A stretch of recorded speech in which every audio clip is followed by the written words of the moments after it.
Saudi ਦਾਰੁਲ-ਹੁਕੂਮਤ ਰਿਆਜ਼ ਵਿੱਚ ਅਮਰੀਕੀ ਸਫਾਰਤਖਾਨੇ ਉੱਤੇ ਡਰੋਨ ਹਮਲਾ ਧਮਾਕੇ ਦੇ ਬਾਅਦ ਅੱਗ ਲੱਗ ਗਈ। ਕੋਈ ਜਾਨੀ ਨੁਕਸਾਨ ਨਹੀਂ ਹੋਇਆ। ਸਾਊਦੀ ਹੁਕਾਮ ਦੇ ਮੁਤਾਬਿਕ ਅਮਰੀਕੀ ਸਫਾਰਤਖਾਨੇ ਦੀ ਇਮਾਰਤ ਨੂੰ ਜਿਸਮੀ ਨੁਕਸਾਨ ਪਹੁੰਚਿਆ। ਰਿਆਜ਼ ਵਿੱਚ ਸਾਊਦੀ ਸਿਕਿਉਰਿਟੀ ਫੋਰਸਿਸ ਦੇ ਹੈਲੀਕਾਪਟਰ ਦਾ ਫਿਜ਼ਾਈ ਗਸ਼ਤ ਸ਼ੁਰੂ। ਡਿਪਲੋਮੈਟਿਕ ਕੁਆਰਟਰ ਦੀ ਸਿਕਿਉਰਿਟੀ ਨੂੰ ਹਾਈ ਅਲਰਟ ਕਰ ਦਿੱਤਾ ਗਿਆ।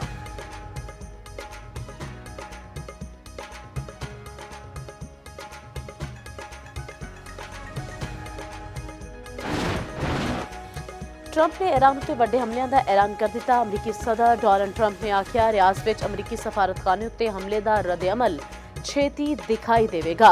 रद्द-ए-अमल विच अमरीकी फौजियों की हलाकत का भी बदला शामिल होवेगा। अमरीकी वज़ीर ख़ारजा मार्को रूबियो का आखना है ईरान उत्ते पेशगी हमला न करदे ते साडा नुकसान बहुत ज्यादा हुंदा। ईरान नूं किसी सूरत जौहरी हथियार हासिल नहीं करन देवांगे। अमरीकी सेंटाकॉम की ईरानी हुकाम में 6 अमरीकी फौजियों की हलाकत की तस्दीक, 18 शदीद जख्मी।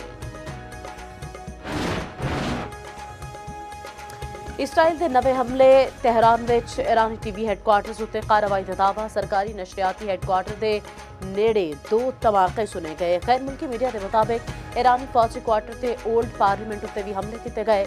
इसराइली हुकाम का कहना है कि वड्डे पैमाने उत्ते ईरान की मिसाइल लॉन्चर्स ते मिसाइल तबाह कर दिए गए। छेती ईरान की मिसाइल दागने की सलाहियत महदूद रह जाएगी। आयतुल्ला हमनाई की जख्मी अहलिया भी शहीद हो गई। अमवात की तादाद 555 हो गई। ईरान का मशरक़े वुस्ता विच अमरीका के 6 फौजी अड्डियां उत्ते मिसाइलां नाल हमला। बहरीन, इराक, अमारात ते कुवैत विच अमरीकी अड्डियां नूं निशाना बनाया गया। इसराइली वज़ीर-ए-आज़म नेतन्याहू के दफ्तर फिजाई हैडक्वार्टर्स उत्ते मिसाइल बरसा दिए गए। ईरानी मीडिया के मुताबिक बेरशेवा शहर से इसराइली फौज की कम्यूनिकेशन इंडस्ट्रीज कॉम्पलैक्स नूं निशाना बनाया गया। हमले का निशाना बनने वाली एक इमारत विच माइक्रोसॉफ्ट समेत वड्डी बैनुल-अक़वामी कंपनियां ने। पासदारान इनकलाब के मुताबिक नेतन्याहू के दफ्तर नूं मिसाइल नाल निशाना बनाया गया। पासदारान इनकलाब का आपनाए हर्म्स नूं बाज़ाब्ता बंद करने का ऐलान। आख्या जिहड़ा जहाज आपनाए हर्म्स तो लंघेगा उन्होंनू अग ला देंगे। ते अफगान तालिबान नूं फैसला करना होवेगा कि पाकिस्तान दे नाल ने या दहशतगर्द गिरोहां दे नाल। सीनियर पाकिस्तानी सिक्योरिटी अहदेदारां ते मीडिया नाल गलबात। आखिया अफगानिस्तान में ऑपरेशन अफगान तालिबान की दहशतगर्दां की सहूलतकारी तुर करन तक खत्म नहीं होवेगी। पाकिस्तान के ऑपरेशन का दौरानिया अफगान तालिबान हुकूमत के ज़मीनी इकदामात उत्ते मुनहसर होवेगा। साडा अफगान अवाम नाल इख्तलाफ नहीं, कार्रवाइयां खारजी अनासर के खिलाफ नहीं।